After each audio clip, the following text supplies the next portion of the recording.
Hola, chess people. Coach Matthew back with an endgame video. We have the Dance of the Elephant, chess composition by Mikhail Tal. About 10 years ago, we had our first problem-solving competition at my chess club, and I was giving the students a series of problems, about a dozen or so, over about an hour or so. And I wanted a really tough problem to cap it off, a final doozy. And I asked my coach back then for such a problem. And he gave me this position. No moves, just the position. So, and white to play and win. So, okay, thank you, Coach Arjo. Let me try to solve it. I tried and tried and tried. About 10 years ago, I was not as disciplined with regard to chess as I am now, so I was haphazardly, randomly going about trying to solve the problem without any real method or sticking to these core ideas to try to solve. No, there's nothing like that. It was very random. I got nowhere fast. I spent quite a bit of time trying to solve this and couldn't, and had to wait 24 hours for the moves. I had to send him an email. He lived on the other side of the world. What about the moves? What about the moves? What about the moves? I can't solve this. Sends me the moves, and it blew my mind. But as the days have gone by, the months have gone by, the years have gone by, this is from another planet. Yes, this problem is from another planet. But it is solvable. You can figure this out if you're disciplined enough. It is not that... It's sensational, but it's not impossible. So let's start trying to crack the Dance of the Elephant. What do we know? Well, we do know it's white to play and win. We know that. This is not a trick April Fool's problem with some sort of illegal component to the position or the setup. No, nothing like that at all. This is a legitimate chess problem. White to play and win. Yes. Composition means Mikhail Tal made this up. This problem did not arise in over-the-board play. He created this problem. Mikhail Tal. A viewer, hopefully you have heard the name at least, and if not, are familiar with the player. Mikhail Tal was world champion from 60 to 61. A tactical genius, the Wizard of Riga. Yeah. This guy would add so much complexity, so many complications to the position that the opponent could figure their way out and would blunder, and he would win. He's got two of the longest unbeaten streaks in the history of chess, where he sacked a piece. In the longer one, he sacked a piece in every single one of those games. But the positions were so complicated, the opponent would, in that streak, blunder. I'm not saying he won every one of those games, but he didn't lose. Tal, creative genius, tactical genius. So if he's the composer, this is going to be in that nature. It's going to be sharp. It's going to be busy. There's going to be a lot of ways to go wrong, and only one way in this position to go correct, to get it right. Dance of the Elephant. What does that mean? Well, which piece is the elephant? It is the bishop. How do you know? Well, do you see these squiggly lines at the bottom of the bishop? Actually, that kind of covered it up. But those squiggly lines are elephant tusks. Those represent elephant tusks. These squiggly lines at the bottom of the standard symbol for the bishop. Those are elephant tusks. So Dance of the Elephant means white's white square bishop is going to move around a lot. It's going to do some dancing. And let's start approaching the position. Now white is down material. White's down a couple of pawns and a minor piece. So that being the case, if white is going to win, what needs to happen? Well, you have to checkmate the king or promote and keep it. Keep it. Keep it. If you can get up that material, fine. If you checkmate their king, fine. Otherwise, white, there's no other condition that will satisfy victory. So, how do you get there? Well, there's a couple techniques we can keep in mind and use. One, of course, is process of elimination. White doesn't have a whole lot of pieces, and those pieces can't do a whole lot. If black is given any kind of time at all, we're going to see some sort of c4 check. This king is going to get bothered. If it, say, goes to c6, we're going to have knight b8. Black can give back some material because they're up so much, and these pawns are looking pretty dangerous for this bishop. It can't stop everything by itself. So if black is given a moment, they're going to go on the offensive, manipulate white's king, and take advantage of its position, and white will not win. Certainly not. So white's going to have to be fast, do things with tempo. That means forcing moves. CCTQ. Checks, captures, threats, and attacks on the opponent's queen. They don't have a queen. So CCT as in C. Checks, checks, checks, and threats. Threatening to checkmate this king and promote the pawn. So how do we start? Well, we want to use order.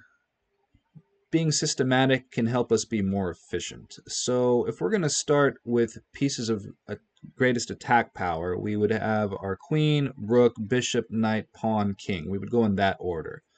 So we're going to start with the bishop. Let's try bishop check. And we're going to try to visualize this whole thing. I'm not moving the pieces until we get this line done. Am I going to write the line over here on the side? No, but it's not a bad idea. Okay, so bishop check, forcing move, gives check. What does this king do? Does it go to h8? No, because queen d8 check. There's no knight f7 trick because this comes with check. So if the king goes to h8, we're going to see a promotion of the d-pawn. If it goes to g8, the same thing. So can't go to the 8th rank. That's something white is going to use to their advantage here. So that king with the bishop check, where does it go? Can't go to g6, so it would have to go to g7. Is there anything in that position for white? Let's go the extra mile. We've had our forcing line go this far. Is there anything to do here? Bishop can't do a thing by itself. Knight f7 is still in the mix to stop the d8 promotion. The knight has no play on the king on g7. There's nothing to do. c4 is coming with check. So bishop c2 doesn't lead anywhere. But it is a forcing move, and thus must be considered. What about the knight? Can it give any checks? This knight can go to f7, check. Okay, once again, this king will not go to the 8th rank because the d-pawn will promote with check. It can't go to g8 because the knight is on f6. So it would go to g6 or g7. Where is it going to go? Well, if it goes to g6, white has a nice little trick. Bishop h5, sustained by the knight, giving check to the king, and also hitting f7. So that way when white promotes and black plays knight f7, the bishop will take the knight. White is keeping the material. That is no good for black. So the king won't go to g6. It's going to g7. So after knight f6 check, king g7. What can white then do? White can give a knight e8 check or a knight h5 check. If white goes to e8 check, and let's clean up this king. It's going to g7. If white goes to e8 check, they limit their queen when they promote the d pawn, meaning that this king can go to the 8th rank because the promotion won't give check. So knight e8 is taking away that option. So that is not the correct angle of approach. Let's try knight h5. Check. Now this king cannot go to the 8th rank because white will promote with check. So where does it go?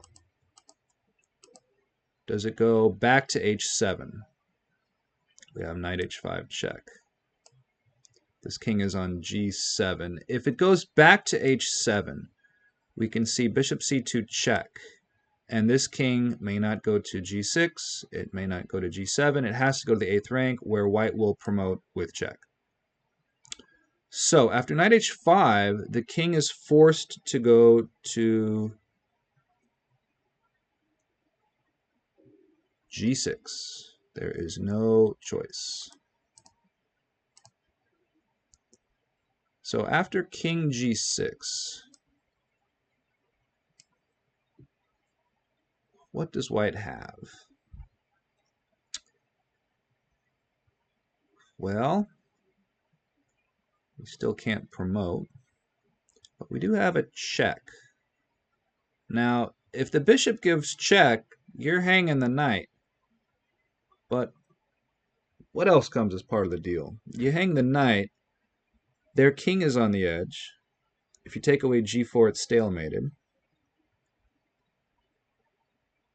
The king is on a white square. You have a white square bishop. Is there any way to get the king on d6 to take away g4?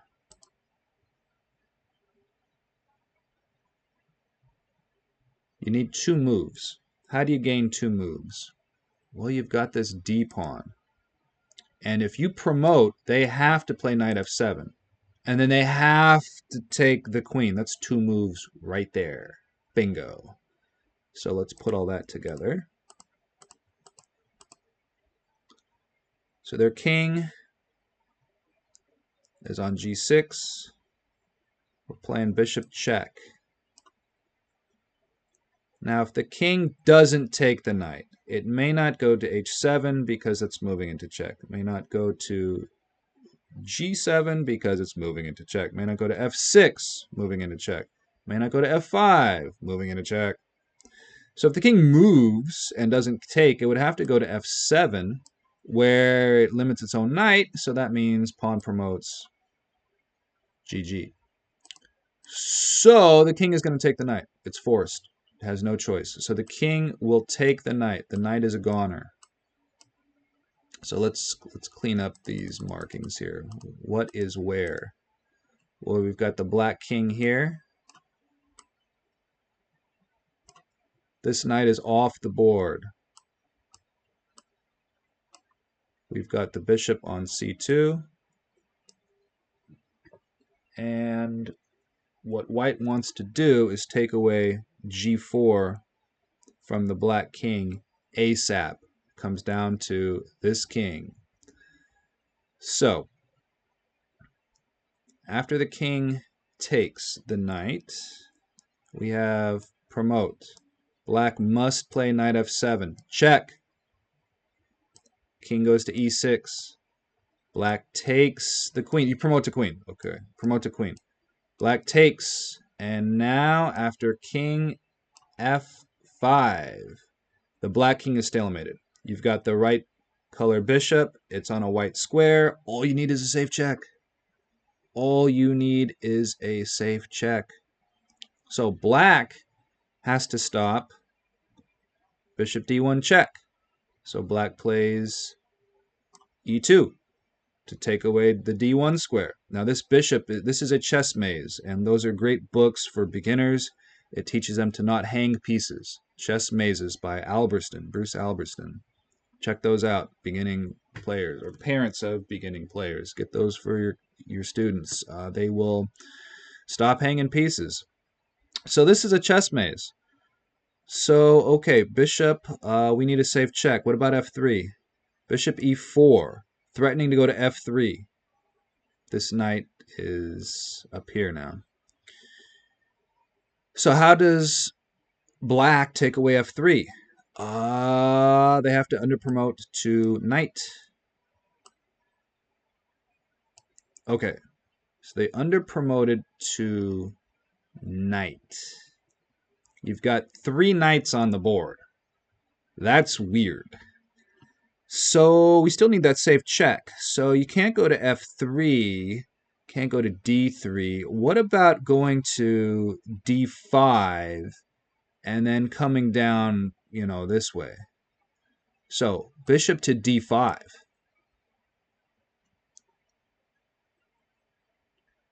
How does black play defense? White's next move, bishop to c4, and then bishop e2. Check. So how does black take away e2? There's only one way. Push c2. And then bishop c4.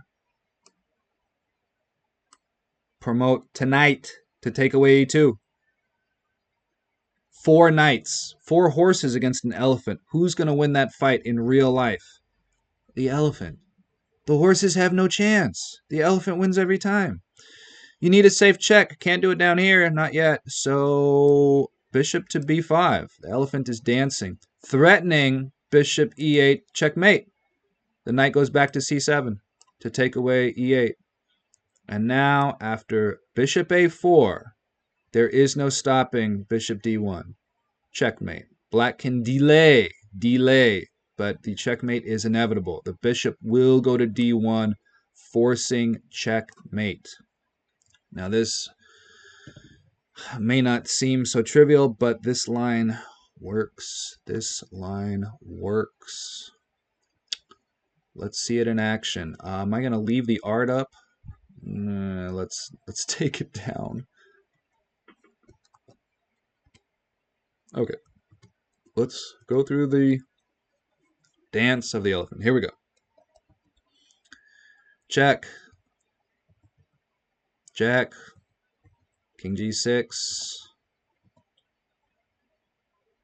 Bishop check. King has to take. Can't go to f7. You have to take the knight. You don't want to, but there's no choice. So king takes, and now here comes the king. Black's king is stalemated. So now it's time for the bishop to dance. We see bishop going to f3, but the underpromotion takes it away. So now the bishop wants to go to e2. Another underpromotion takes that away. 4 knights on the board. Super weird, super cool. Bishop b5 going to e8. The knight will take that away, and there's no stopping this bishop d1 checkmate.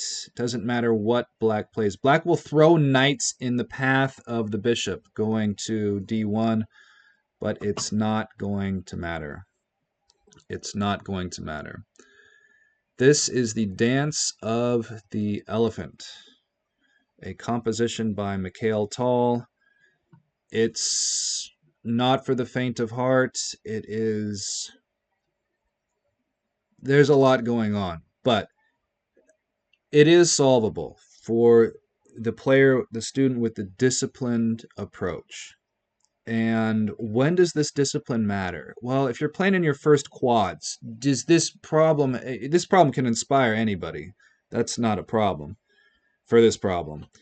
It's about when is it effective, as in conveying the importance of having that discipline to the student. Well, if you're playing in your first quads, you're playing U1200, you're playing U1500, do you need that discipline? in terms of forcing moves and going the extra mile and calculating. No, you just have to not make a mistake. But as you play, say, in the open section with experts, Class A, you're going to spend more time with forcing moves and need to be more disciplined with your handling of the forcing moves. Then I find this problem to be very effective. It's a lot of fun. It's super neat. It's great for chess students of all levels, but especially for those starting to play around 2000 or wanting to play at that level. You need to calculate the forcing moves and get used to it and go the extra mile when doing so. The useful techniques to solve this process of elimination, very useful, and always looking at the forcing moves. CCTQ, checks, captures, threats, queen. Always consider those moves when it's your turn to move. What checks do I have? What captures can I make? What threats, as in real threats, can I make? Can I attack their queen? Forcing moves in chess are huge. You can determine your own destiny in chess via forcing moves. I don't see enough players taking advantage of such opportunities. And it's understandable, but in chess, things can come to life in very unique ways.